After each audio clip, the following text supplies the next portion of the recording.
кандайдыр бир булганычтарга кабылып, анан ошол булганычтарды жууш үчүн же болбосо булганычтардан сактаныш үчүн мамлекетти пайдаланбаш керек деп ойлойм мен. Анан ушинтип мурдакы иштерди же болбогон эме менен иш козгоп алып кете берсе, бул албетте бул мамлекеттин коопсуздугуна шек келтирет. Бул туура эмес. Депутаттар дагы адашышы мүмкүн өзүнүн бир тарыхында.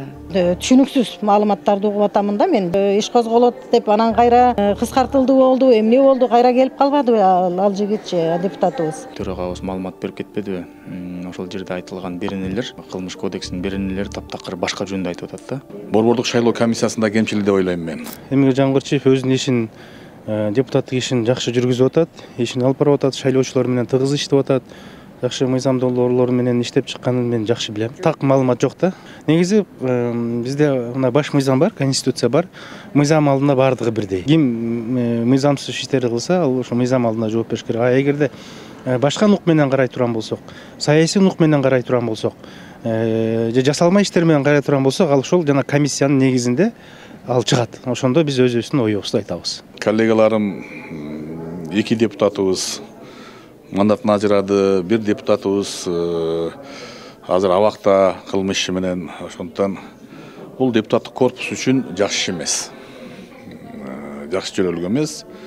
Бирок ошол убакта коюлган күнөөлөр, айыптар эгерде негиздүү болсо, анда андайга алдын ала жол берилбеш керек. Бул ошол борбордук шайлоо комиссиясында кемчилик деп ойлойм мен.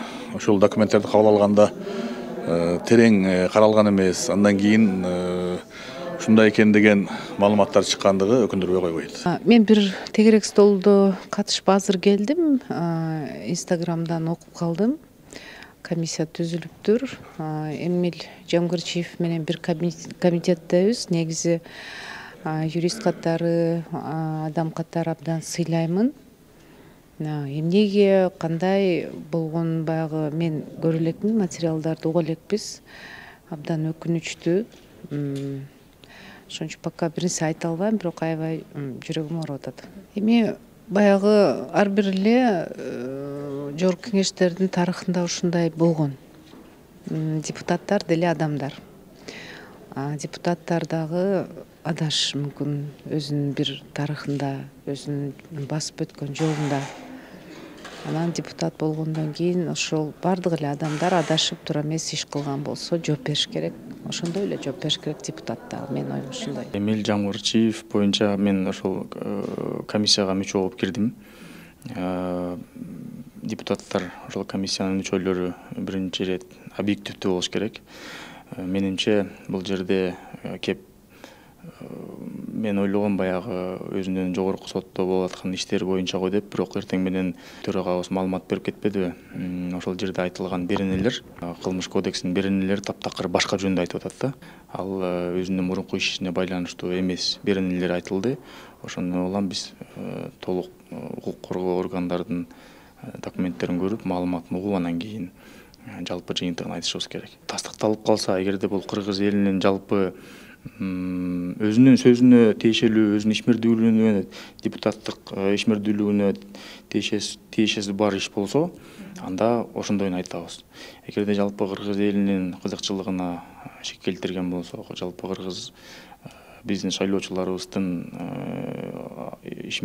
аброюна шек келтире турган иш болсо, бул таптакыр башка нерсе. Ошон үчүн биз маалыматты көрүп, тактап туруп, анан кийин объективный өзүбүздүн оюбузду айтканга аракет кылабыз. Биз дароо эле комиссия түздүк. Комиссия ошол иштин канчалык негиздеп берет, канчалык мыйзам бузуу болгон тактап, анан баасын беребиз. Бул мыйзам менен кетиш керек. Жеке оюм, албетте, негизи депутат деген эркин болуш керек. Биз эл өкүлү шайланып келгенден кийин бизде конституциялык, бизде укугубуз бар, кол тийбес деген. Анан эми өкмөттү сындап койсок же аларга колдоо деген мыйзамды колдобой койсок, анан ушинтип мурдакы иштерди же болбогон эме менен иш козгоп алып кете берсе, бул албетте бул мамлекеттин коопсуздугуна шек келтирет. Бул туура эмес. Парламентте 5 жыл шайлангандан кийин эркин сүйлөп, эркин добуш берип, жалтактабай туура иштесе, бул мамлекеттин өнүгүшүнө алып келет. Өнүгүшүнө анда чоң мындай салым кошот. Биз ошого барыш керек. Буну маалымат берилмейин, андай мындай күнгөйү менен тескейин айтуу оор. Муну эч ким айта албайт азыр. Муну эч ким айта албайт. Ошон үчүн мен буга толук жооп бере албайм. Эртең маалыматтар таратылып берилсе, комиссия караса, анан ошондон кийин айтсак болот. Мен бул нерсени мындай деп ойлойм да. Мамлекетке сен эмгек кыласыңбы, каяка эмгек кыласың, таза эмгек кылалы, таза иштейли.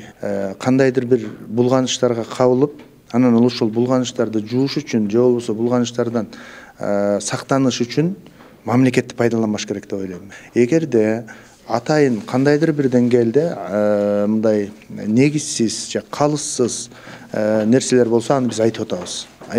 Бирок мен негизги түпкүлүгү ушул нерсени айтам да, мамлекетти биз өзүбүздүн ыплас нерселерге аралаштырбашыбыз керек. Дүйнө, байлык, бийлик деген нерселер бул утурумдук, бирок мамлекет деген нерсе түбөлүк. Анткени бул биздин ата бабаларыбыздын каны менен келген. Бул жерге келген депутаттар бүт баары элдин добушу менен келген да. Мен өзүм моундай түшүнөм, ушул берилген мандат эл түшүнүп түшүнбөй бизге добуш бергенде аманат кылып берген. Аманат түшүнүп түшүнбөй аманат кылып берген. Ар бир добуш мен үчүн аманат. Биздин кыргыз мамлекетинин тарыхында буга чейин дагы ошол мына 5-чакырылышты эле мисалга алалы, 10дон ашуун депутаттарга айрымдарына негиздүү, айрымдарына негизсиз иш козголуп калган учурлар 2010-жылдан кийин болгон. Аны тарых өзү тастыктады. Эми азыр мен бүгүнкү жагдай боюнча алганда, мен үчүн депутаттар баары уккан жок. Бизге абдан мындай таң калуу менен кабыл алдык. Укканыбыз жок да, мына коррупция беренеси менен деп атат. Эми бизде чынында ошо оор берене коррупция менен гана жоопкерчиликке иш козгоп, жоопкерчиликке тарта алат мыйзам боюнча. Азыр эми мына 48 сааттын ичинде ошол комиссия түзүлүш керек деп комиссия түзүлдү. Бардык фракциялардан, депутаттык группалардан. Эми күтүп туралы, эми эмнеге шектелип атат? Ал жигит өзү да жок болуп атат. Чынында өзүнөн да сурайлы дегенбиз. Анан анча-мынча маалыматтарды угуп атабыз. Эми ал үчүн ал такталыш керек. Бир мындай түшүнүксүз маалыматтарды угуп атамын да мен. Комиссияны угалычы, кандай маалыматтар менен келет? Чынында бул жаңы жыл астында биз баарыбыз эле таң калдык. Бул баягы былтыркы жылы эле кайсы мезгилде бир иш козголот деп анан кайра кыскартылды болду, эмне болду, кайра келип калбадыбы ал жигитчи, депутатыбыз. Мүмкүн ошол маселе кайра каралып атабы деп божомолдоп атабыз да. Маселе күтүлбөгөн жеринен чыкты, кокустан болду. Азыр мазмун жагынан мен баа бере албайм. Себеби кагаздарды көрүшүм керек. Далилдүү же далилдүү эмеспи, азыр эч ким айта албайт. Себеби комиссия иштеше керек.